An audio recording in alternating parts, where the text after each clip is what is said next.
할렐루야. 우리 한번 옆 사람하고 한번 인사하겠습니다. 하나님은 당신을 사랑하십니다. 네, 하나님은 우리 모두를 사랑하십니다. 하나님은 우리 모두를 사랑합니다. 나도 당신을 사랑합니다. 예, 특별히 오늘 이보라 집사님은 교회 1등으로 오셨습니다. 예.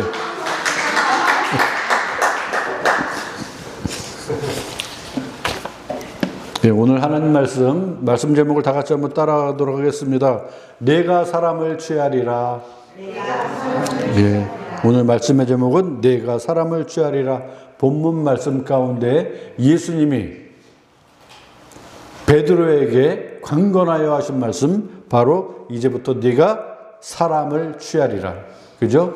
다른 복음서에서는 뭐라고 되어 있습니까? 내가 사람을 낚는 어부가 되리라고 말씀하셨습니다. 그렇죠?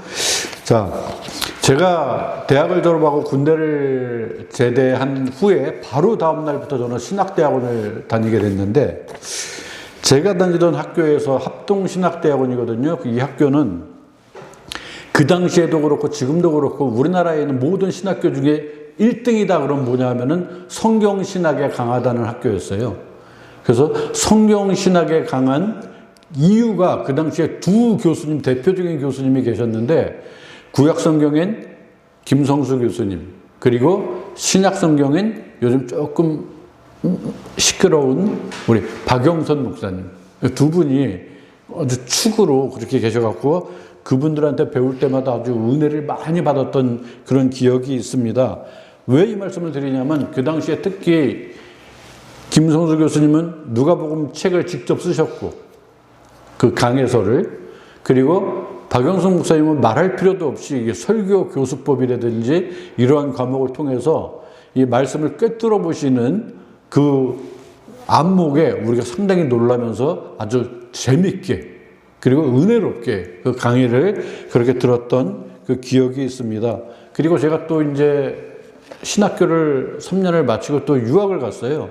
거기서도 이상하게 다른 과목들은 잘 생각이 안 나는데 시편에 대한 공부한 것이 생각나고, 또 하나가 이제 가스펠 오브 룩 그래가지고 피츠마이어라는 저자가 쓴 그 책을 그렇게 읽으면서 은혜를 받았던 기억이 있습니다. 그래서 언제부턴가 저도 모르게 누가복음이 성경 전체에서 아주 손에 익숙해진 그런 구절이기도 합니다. 말씀이 나와서 하는 말씀인데, 이 성경은 그렇다면은 어떻게 해서 이루어졌는가? 자, 우리가 앞서 말씀드렸잖아요. 전무한, 앞으로도 후무할, 이 세상 최고의 베스트셀러는 어떤 책이다? 성경입니다. 감히 성경을 따라갈 책은 없다는 거예요. 그럼 성경은 언제부터 시작되어졌냐? 구약성경에 보면 모세가 하나님의 영감을 받아서 기록되었다라는 그건 우리가 익히 알고 있는 것이지만은, 지금 우리가 읽고 있는 이 성경은 적어도 기원전 약 3세기경부터 예수님 오신 이후 약 2세기경까지 유대인 12지파 가운데 각각 6명의 장로들이 각각 뽑혀져서 70인역이라고 그래요. 그분들에 의해서 그 당시에 히브리어로 기록된 성경이 헬라어로 이렇게 번역되면서 이루어진 그 성경이 이제 70인역이라고 그래서 72인이 72일이 걸렸다. 그래갖고 그것을 2자는 반올림해서 70인역 성경 그럽니다. 그 성경이 이어지고 번역되고, 그래서 오늘날 우리가 읽게 되는 이 성경이라고 생각하시면 무리 없이 이해하시는 것이라고 할 수 있겠습니다. 여러분, 주보를 보면은 제 1번 문제를 제가 이렇게 올렸는데요. 성경 기자들의 직업은 그렇다면 무엇인가라는 문제였거든요. 성경 기자. 성경은 약 1500년에 걸쳐서 40여 명의 기자들에 의해서 집필, 편집되었고요. 그들의 직업은 무엇이었냐면은 적으시기 바랍니다. 학자도 있고, 세리가 있고, 어부가 있고, 왕도 있고, 선지자도 있고, 아모스 같은 목자도 있었습니다. 성경 기자들의 직업 뭐라고요? 말씀드렸습니다. 뭐냐면은 학자, 세리, 어부, 왕, 선지자, 목자, 그리고 오늘 우리가 읽은 누가복음의 누가, 저자가 누가거든요. 누가의 직업은 뭐냐면 의사였습니다. 의사까지. 아주 다양하다는 거예요. 그런데 이 성경을 구체적으로 소개하는 구절이 디모데후서 3장 16절에 있습니다. 다 같이 한번 펴보겠습니다. 신약성경 뒷부분으로 가면 디모데 전서가 있고 디모데 후서가 있어요. 딤후라고 되어 있어요. 약자로. 딤후 3장 15절, 16절을 다 같이 한번 보도록 하겠습니다. 모든 성경은 하면서 성경에 대해서 기록이 되어 있어요. 15절, 16절 함께 읽습니다. 시작. 모든 성경은 하나님의 감동으로 된 것으로 교훈과 책망과 바르게 함과 의로 교육하기에 유익하니 이는 하나님의 제가 먼저 16절을 다 읽어버렸는데 15절, 16절 읽기로 해놓고 16절을 읽었으면 됐습니다. 모든 성경은 하나님의 감동으로 된 것이었다. 교훈과 책망과 바르게 함과 의로 교육하기에 유익하니 되어 있고요. 그 전 구절은 뭐라고 되어 있냐면 성경은 능히 너로 하여금 그리스도 예수 안에 있는 믿음으로 말미암아 구원에 이르는 지혜가 있게 하느니라. 우리가 왜 이 말씀을 읽었냐면 다시 1번 문제 갑니다. 성경 기자들의 직업은 무엇이었나 이거 여러분 적으셨잖아요. 그런데 결국은 성경의 저자는 누구냐면 성령의 감동으로 기록된 말씀이에요. 즉 저자는 다름 아닌 우리 하나님이시다. 제일 중요합니다. 성경은 창세기 1장 1절부터 요한계시록 마지막 절까지 그 저자는 다름 아닌 우리 하나님이시다. 하나님이 내려주신 그 말씀이기에 이 말씀을 따라갈 책은 그 어디에도 없는 거예요. 존재할 수도 없고 앞으로도 있을 수 없는 겁니다.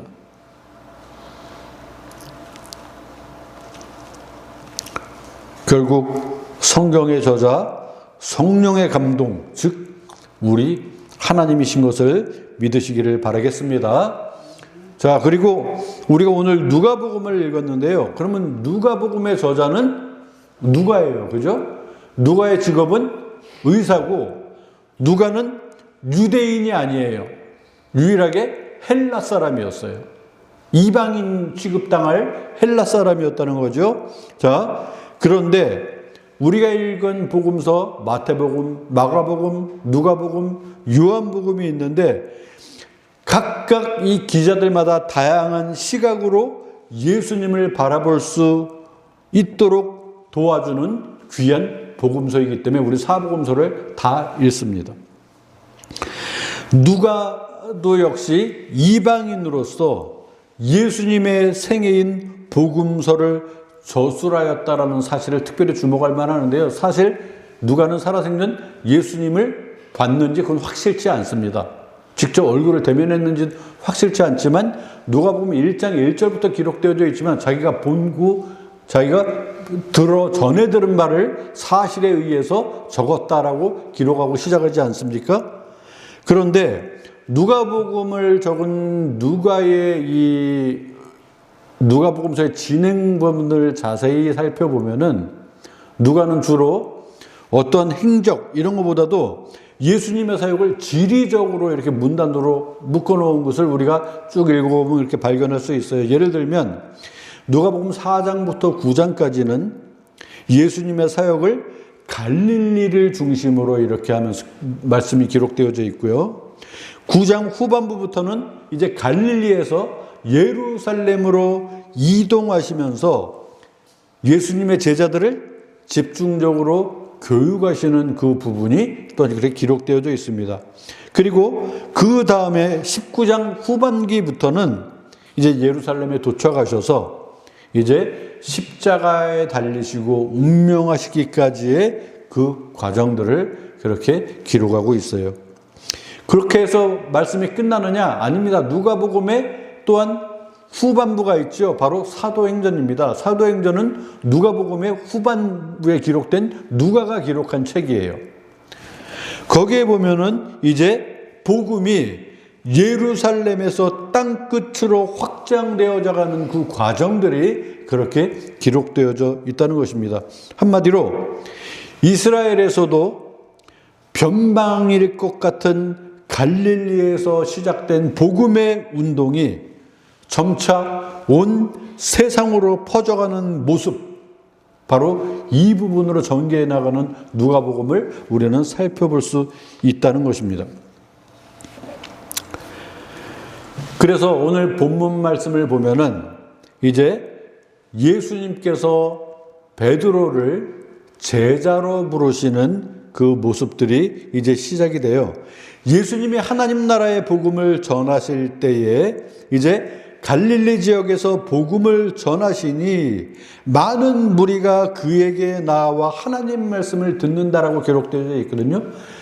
갈릴리 지역에서, 어느 한 지역, 갈릴리 어디냐면 이스라엘에서도 변방, 그냥 촌 같은 데요. 조그만 동네. 그 동네에서 말씀을 전하기 시작해서 사람들이 이제 막 모이기 시작해요. 우리가 지금도 짐작하겠는데 최소한 수천 명에 이르는 그 사람들이 예수님의 말씀을 들으려고 쫓아다니고, 예수님이 멈추면 그들이 모두 다 자리를 잡고 거기에서 예수님은 말씀을 선포하시는 겁니다. 이미 지난주에 우리가 말씀을 나누었지만 나사렛에서 배척을 받으셨지만 그 이후에도 예수님 사역을 이끌어 나가시는데 더러운 귀신 들린 자를 고치시고 온갖 병든 자들을 치유해 주시는 부분들이 누가복음 4장 35절과 4장 39절에 각각 기록되어져 있어요. 귀신을, 그리고 열병을 어떻게 하신다? 어떻게 치유하십니까? 우리말 성경엔 꾸짖으신다 되어 있습니다. 꾸짖으신다. 귀신 들린 사람에게 가서 귀신을 대상으로 꾸짖습니다. 병든 사람에게 대해서 그 병마에 대해서 예수님이 꾸짖습니다. 꾸짖는 사람마다 귀신이 나가고 병이 치유받는 거예요. 이 이정만 보더라도 얼마나 놀라운 사실입니까? 그렇잖아요? 사람들이 몰릴 수밖에 없는 거예요. 그런데 더 중요한 것은 누가복음 4장 43절을 보면은 예수님이 뭐라고 말씀하시냐면 내가 여기뿐 아니라 다른 동네들에서도 하나님 나라 복음을 전파해야 하고 나는 이 일을 위하여 보내심을 받았노라 라고 그렇게 증거하고 계십니다. 다시 한번 말씀드립니다. 내가 여기뿐 아니다. 다른 동네들에서도, 다른 곳에 가서도 하나님 나라의 복음을 전파해야 한다. 나는 그 일을 위해서, 이 일을 위해서 보냄을 받았노라 라고 그렇게 증거하고 계신다는 겁니다. 주보 2번의 답이 될 것입니다. 주보 2번, 예수님이 이 땅에 보내심을 받은 근본적인 이유를 말씀으로 쓰시오.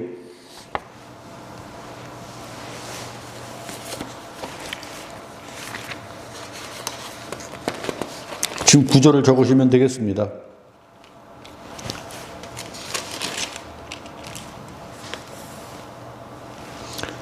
(4장 43절)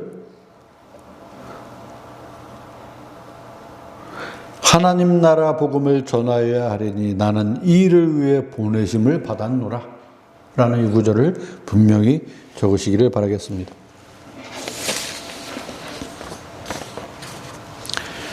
예수님을 따르는 수많은 무리들, 사람들은 아마 앉았겠죠. 앉으세요 앞에 좀. 그럼 사람들 쭉 앉아요. 그럼 예수님 먼저 서 계셨을 것 같아요. 잘 보이도록 상상을 해보세요. 그런데 호숫가에서 서신 채로 수천 명 앞에서 말씀을 전하실 때 이 당시에 뭐 앰프, 메가폰, 마이크가 있었던 것도 아니고, 그죠? 그러면 예수님 말씀하실 때 그 주변이 얼마나 조용했겠습니까? 그죠? 가끔 아기를 안고는 아기 울음소리가 있으면 아기가 울면 아기 입을 막 막기도 할 것이고, 그죠? 그런 부분을 한번 여러분 쭉 상상해 보시기 바랍니다. 숨죽이고 예수님 입에서 나오는 말씀을 들었을 그 청중들, 그때 예수님께서 이제 베드로의 배에 오르시게 됩니다. 베드로의 배에 오르시자 어떻게 됐을까요? 이제 잘 보이는 거예요. 사람들은 높은 데 예수님이 계시니까. 그렇죠? 강대상 같은 역할을 하는 거예요.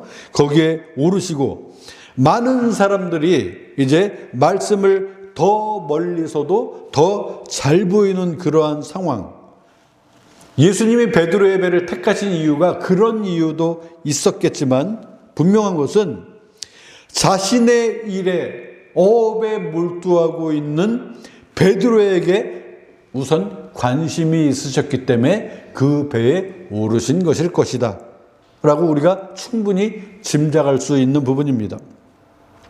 예수님의 청중들 앞에서 말씀을 마치신 후에 이제 베드로에게 본격적으로 말할 것이죠. 우리 4절 5절 한번 읽어보겠습니다. 누가복음 5장 4절 5절 말씀을 마치시고 다 같이 읽습니다. 시작. 말씀을 마치시고 시몬에게 이르시되 깊은 데로 가서 그물을 내려 고기를 잡으라. 5절 시몬이 대답하여 이르되 선생님 우리들이 밤이 새도록 수고하였으되 잡은 것이 없지만은 말씀에 의지하여 내가 그물을 내리리이다 하고 말씀을 마쳤어요. 예수님이. 그리고 시몬에게, 여기서 말하는 시몬은 베드로입니다. 시몬의 원래 이름이 베드로예요. 시몬에게 이르시되 깊은 데로 가서 그물을 내려라. 그래서 고기를 잡아라. 시몬이 대답합니다. 선생님 우리들이 밤이 새도록 수고했는데 잡은 것이 없어요. 예수님이 말씀을 전하시는 건 내가 인정하겠는데 그 권세가 충분히 놀랍다는 건 내가 알겠는데 사실 우리가 밤새도록 지금 잡아도 허탕친 겁니다. 이 부분을 먼저 암시를 하는 거예요. 이 부분은 내가 더 프로입니다. 예수님 말씀하는 거예요. 그런 것도 뉘앙스가 있어요. 그런데 그렇지만 예수님이 나한테 말씀하시니 그 말씀에 의지해서 내가 일단 그물을 내려보겠습니다 라는 말씀으로 지금 전개가 되고 있는 것 같습니다. 어부들은 누구보다 잘 알 거예요. 어느 날은 고기가 잘 잡히고 어느 날은 뭐 바람이 불어서 그런 거, 날씨가 갑자기 더워서 추워서 뭐 여러 가지 이유로 오늘은 한 마리도 안 잡히는 날이네. 그런 날이 있거든요. 있어요. 틀림없이. 제가 평일날 택시를 몰고 나가요. 택시가요, 잘 되는 날이 있고 안 되는 날이 있습니다. 어떤 날 몇 사람 못 태우는 날이 있어요. 그런데 저는 예전에도 이게 내 합리화인지 모르겠지만 제가 이왕이면은 그래도 좀 교회에서 생활비를 기대기는 좀 힘들 것 같고 그래서 택시라도 좀 하면 좋겠다. 그래서 생활비를 좀 어느 정도 해야 되겠다. 어떤 분들은 목사는 직업을 가지면 안 된다. 오직 말씀에 전무하고 목회에 집중해야 된다라는 목사님들도 계세요. 저는 그분들 뭐 말씀을 무시하진 않습니다. 존경합니다. 그렇게 해서 목회를 하고 계시니까. 근데 그 정도는 안 되는 것 같아요. 그래서 뭐 이 일을 하는지 모르겠지만 저도 택시를 하면서 항상 목회하는 마음으로 택시를 합니다. 오늘은 누구를 만날까? 예수님 오늘 한가한 화요일인데 오늘은 어디 가서 사람을 태우죠? 그럼 예수님이 나한테 말씀하세요. 너 지금 실정이 어떤지 모르냐? 이란으로 가라. 그러시거든요. 그럼 저는 차를 갖고 강남 테헤란으로 갑니다. 그러면 테헤란로에 가면은 사람이 역시 많아요. 화요일이라 그래도. 한가한 날이라 그래도. 그럼 거기서 누군가 또 타게 되고 또 같이 대화하다 보면은 복음이 나오게 되고 그런 경우들이 많이 있어요. 우리나라에 왜 테헤란로가 있을까요? 여러분 그 사실은 아십니까?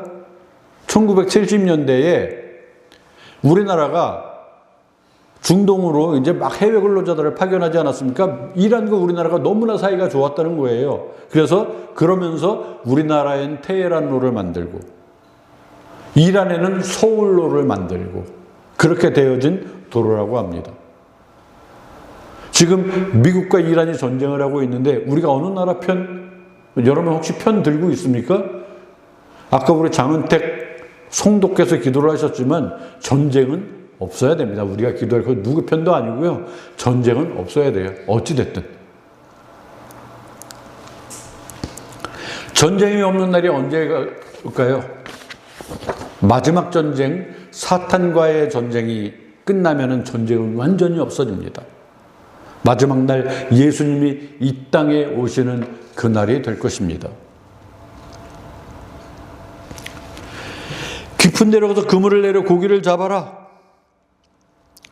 허탕치는 날이었지만 베드로가 하는 말씀 그 가운데 주목할 부분은 뭐냐면 말씀에 의지하여, 예수님이 나한테 말씀하시니 말씀에 의지하여 내가 그물을 내리겠습니다라는 부분을 여러분 분명히 주목하여야 됩니다. 베드로의 성격이 어떤 유순하거나 겸손하거나 누구 말이든 잘 경청하는 사람이라서 그런 것입니까? 아닙니다. 성격이 불같은 열혈남 같은 베드로입니다. 무엇이든지 적극적이고 나서기를 좋아하는 베드로입니다. 이런 사람들은 대개 자기 성에 차지 않으면 반발하는 것이 보통이에요. 그런데 짐작컨대 예수님이 말씀으로 가르치시는 그 현장 가운데에서 그분의 힘 있는 권세 있는 말씀에 압도되었고요. 아마도 베드로의 마음이 열려있던 상태라고 우리가 이해해도 무리는 없을 것 같습니다. 다른 모든 사람들이 그랬듯이 베드로 역시 자기도 모르는 사이에 감히 거스를 수 없는 예수님의 권세를 느낀 것입니다. 말씀에 의지하여 빗나간 조언일 수도 있지만은 그래도 예수님이 말씀하시니 내가 그대로 하겠습니다 라고 순종하는 부분입니다. 말씀을 헬라어로 나누면은 로고스라는 단어가 있고요. 그 다음에 레마라는 단어가 있고요. 그리고 케르그마라는 헬라어가 있습니다. 세 가지 단어가 있어요. 각각 뜻이 달라요. 우리나라 단어 중에 배가 있다면은 물 위에 떠다니는 배가 있고 우리가 과일로 먹는 배가 있고 우리의 똥배가 있어요. 그죠? 그렇게 나누시듯이 말씀에서도 세 가지 단어가 있어요. 로고스, 레마, 케리그마. 근데 로고스는 그냥 우리가 알고 있는 그런 일반적인 로고스라고 쉽게 이해하면 될 것 같고요. 레마로 오는 말씀을 여러분 특별히 주목하시기 바랍니다. 레마는 뭐냐 하면 말씀이 내 안에 있는 말씀으로 적용되어질 때, 특별히 내게 내 마음 가운데서 작동하고 나를 움직이게 하는 말씀으로 받아들여질 때 우리는 그 말씀을 헬라어로 레마라고 합니다. 지금 베드로가 주님이 내게 하신 말씀에 의지하여 라고 하는 그 말씀은 분명히 로고스가 아닌 레마일 것입니다. 말씀에 대한 설명이 나왔기 때문에 케리그마라는 말씀에 대해서도 간단히 설명을 하자면 말씀이 선포되어지는 것, 전하는 일, 이런 것들은 주로 케리그마로 그렇게 표현을 하고 있어요.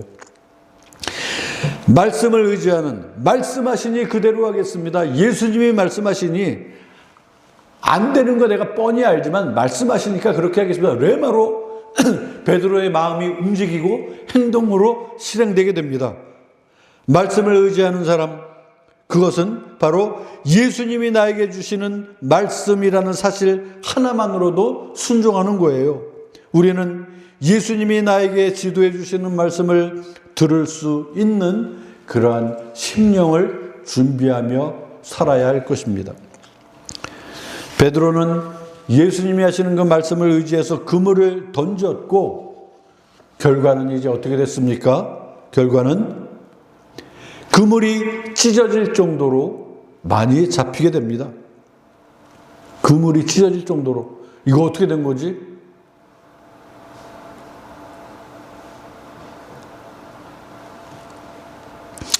그 모습을 직접 보고 체험한 베드로의 반응을 여러분 그 다음 보시겠습니다. 8절 보겠습니다. 8절. 시몬 베드로가 이를 보고 한번 읽어볼까요? 시작. 시몬 베드로가 이를 보고 예수의 오른발에 엎드려 이르되 주여 나를 떠나소서 나는 죄인이니이다. 그물을 띄었더니 그물이 찢어질 정도로 고기들이 잡혔어요. 아유, 오늘 그냥 횡재했습니다. 이런 게 아니에요. 말씀에 뭐라고 되어 있냐면은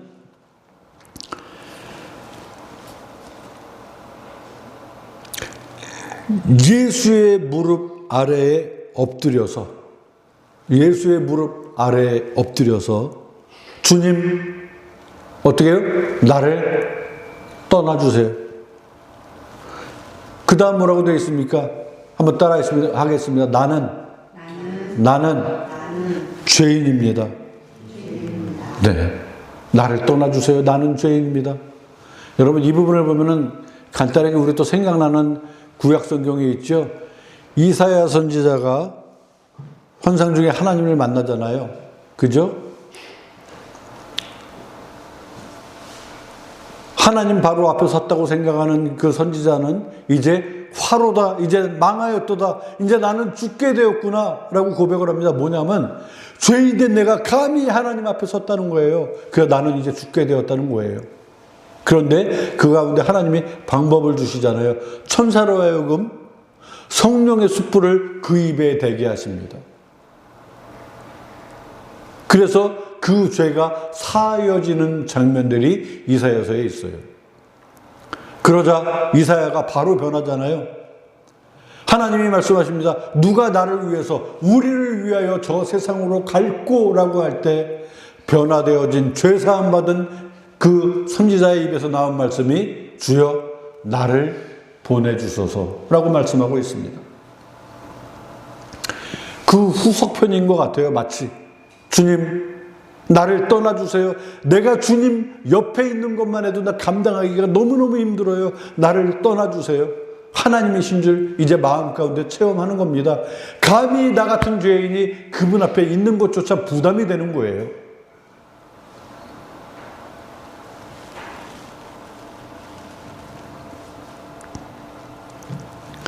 그런데 우리 오늘 주보 4번 말씀을 보겠습니다. 주보 4번 누가복음 5장 10절을 나에게 주시는 말씀이라 여기고 적으시오. 지금 4절 5절은 우리가 읽었고요. 그렇게 나중에 적으시고요. 5장 10절을 또 적으시기 바랍니다.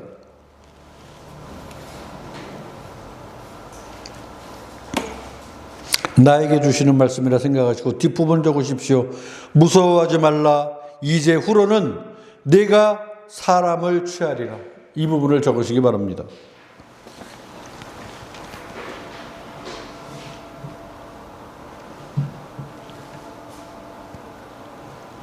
무서워하지 말라. 이제 후로는 내가 사람을 취하리라.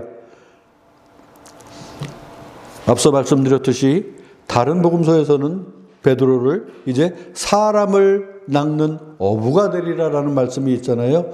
새로운 사명을 주시는 것으로 그렇게 기록되어져 있습니다. 마태복음 4장 18절에 그 부분이 있어요. 시몬과 안드레 내가 너희를 사람을 낚는 어부가 되게 할 것이다. 예수님이 분명히 그렇게 말씀하고 있습니다.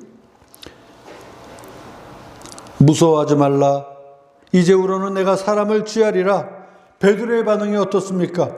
그 다음에 베드로의 반응, 그 다음 구절들을 보시면 알겠지만은 모든 것을 버립니다. 즉시로 모든 것을 버리고 예수님을 따르는 제자가 됩니다. 다른 그 어떤 것에 미련을 갖지 않습니다. 예수님 무슨 말씀인지 알겠으니까요. 내가 집에 가서 우리 식구들한테 예사를 구하고 좀 어느 정도 이별 약속 좀 하고 이별을 구하고 그렇게 오겠습니다. 혹은 아니면 이 배 좀 어떻게 누구한테 좀 팔든지 좀 맡기든지 이제 뒷마무리 좀 하고 그렇게 따를게요. 이게 아니고요. 그냥 즉시로 모든 것을 버려두고 예수님을 따르는 그러한 결단이 있었다는 겁니다. 한마디로 우선순위가 무엇인지 확실히 알았다는 겁니다.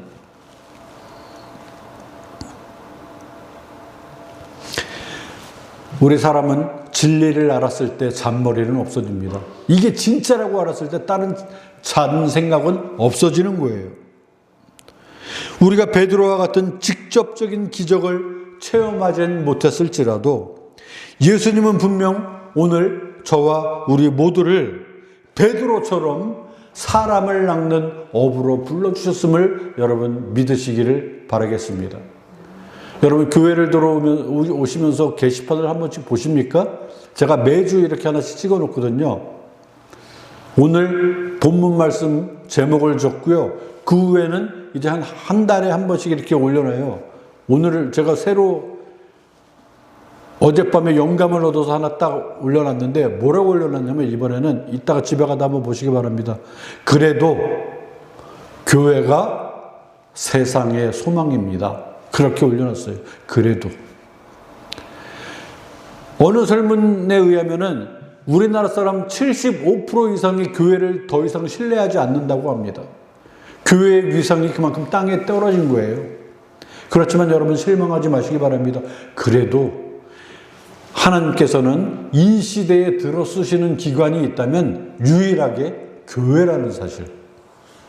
그렇기 때문에 그래도 교회가 유일한 세상의 소망이라는 사실입니다. 교회가 무엇입니까? 교회의 머리는 당연 우리 주 예수님이십니다. 교회의 주인 예수님이십니다. 저와 여러분은 교회의 일원이 될 것입니다. 그래서 우리는 베드로처럼 사람을 낚는 업으로 부르심 받았음을 분명히 마음 가운데 믿으시고 순종하는 우리 모두가 되어야 할 것입니다. 베드로는 분명히 자신이 죄인임을 깨달았을 때 예수님은 죄인된 베드로에게 예수님 스스로가 베드로의 구주임을, 주님임을 확인시켜 주시면서 이제 그를, 베드로를 사람을 살리는 제자로 삼아 주셨다는 겁니다. 한번 주목해 보시기 바랍니다. 5절과 8절을 보면은 이 부분이 확실히 나와요. 5장 5절 보십시오. 시몬이 대답하여 이르되 선생님이라고 칭하잖아요. 그죠? 선생님, 우리가 밤이 새도록 수고하였으되 하면서 예수님에 대한 호칭이 선생님이었는데 8절 뭐라고 되어 있어요? 뒷부분에 이르되 주여 나를 떠나소서. 선생님이 주님으로 바뀐 겁니다. 여러분 세상 사람들은 지금도 예수님을 뭐 4대 성인, 뭐 소크라테스, 공자, 뭐 부처, 예수 그 중에 한 사람이야. 뭐 교회에 있는 사람들은 보니까 뭐 하나님의 아들이래. 그 정도로 알고 있어요. 그죠? 여러분도 그 정도는 다 알잖아요. 그것도 맞지만 우리가 진정 우리 예수님을 어떻게 여기냐면 예수님은 나의 주님이십니다입니다. 나의 주님은 그리스도십니다. 나를 구원할 자이십니다. 하나님의 아들 되신 그분이 나의 주인이시고 하나님의 아들 되신 그분이 내 죄값을 책임져 주시며 나의 주님 되신 예수님은 자그마치 우리 홍대 우리 교회의 머리 되시는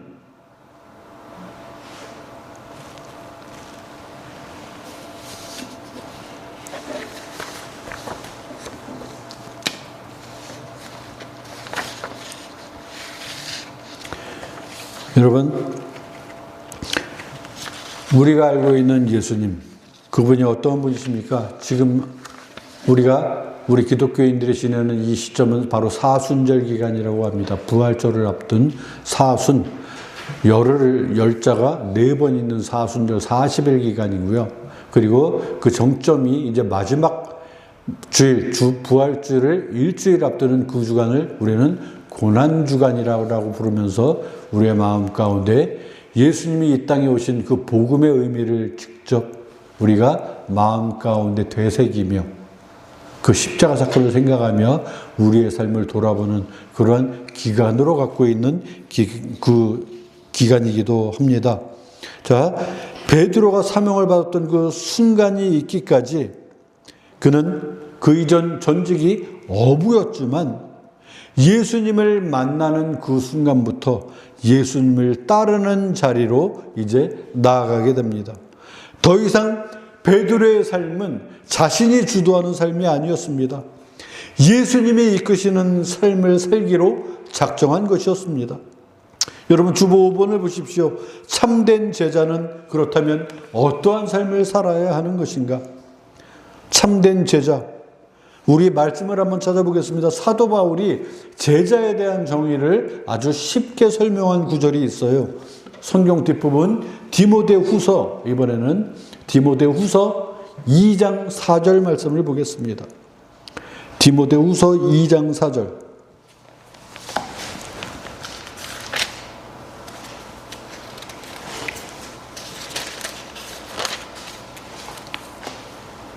제자는 어떤 사람입니까? 디모데후서 2장 4절입니다. 병사로 복무하는 자는 읽습니다. 시작. 병사로 복무하는 자는 자기 생활에 얼매이는 자가 하나도 없나니 이는 병사로 모집한 자를 기쁘게 하려 함이라. 뭐라고 되어 있습니까?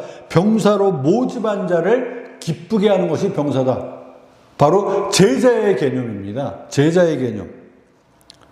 자, 우리 가운데 군대를 다녀오신 분도 있고 군대를 가야 할 사람도 있겠지만은, 자, 군대 생활을 하게 되면은요, 하고 싶은 거 못 하고요, 하기 싫은 거 해야 됩니다. 그리고 지휘관의 그 목표점을 제대로 수행하는 군인이 인정을 받습니다.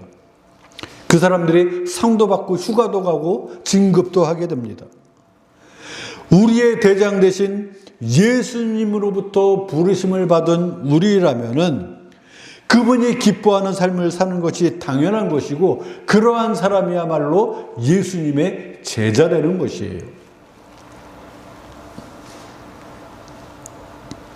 하라 하지 말라라는 말씀을 성경을 읽으며 성경을 들으며 주변 사람을 통해 성경 말씀을 들을 때에 이제 내게 주신 말씀으로 우리가 여기고 레마의 말씀으로 여기며 나를 부르신 그분이 지금 이러한 나의 모습을 기뻐하실까 기준으로 삼는 그 삶을 살아야 하는 우리 모두가 되어야 할 것입니다. 5절과 8절의 차이 뭐라고요? 본문 말씀, 선생님이 주님으로 변한다고 했습니다. 깨달음을 얻은 베드로는 선생님으로 여기려 했던 예수님을 주인으로 여기며 그분을 한평생 따르는 제자의 삶을 살게 됩니다. 물론 실수도 많이 하고 허점도 많이 보이지만 마지막에 완성하지 않습니까? 베드로가 마지막에 완성된 제자의 모습, 목표점에 달했을 때 베드로가 뭐라고 설교하는지 아십니까? 한 구절을 더 한번 찾아보겠습니다. 사도행전 2장 36절의 말씀. 그 전에 예수님을 부인하기도 하고요, 실수도 많이 하고 사탄 취급도 받았던 그 베드로였지만 완성되어진 제자의 모습 가운데 어떠한 말씀을 하는지 사도행전 2장 36절을 우리 다 같이 한번 읽어보도록 하겠습니다. 2장 36절.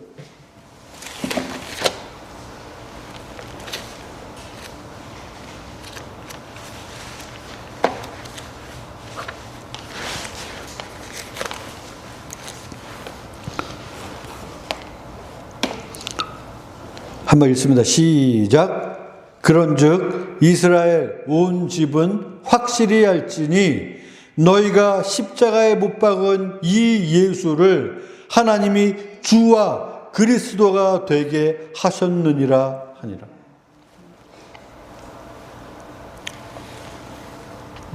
십자가에 못 박은 그 예수를 하나님께서는 저와 여러분들의 주로 우리의 그리스도가 되게 하셨다는 이 사실을 믿으시며 그야말로 진정한 제자의 삶을 살아가는 우리 모두가 되었으면 좋겠습니다. 예수님을 스승으로 모실 뿐만 아니라 나의 주인으로 받아들일 수 있는 우리 모두가 되어야 되겠습니다.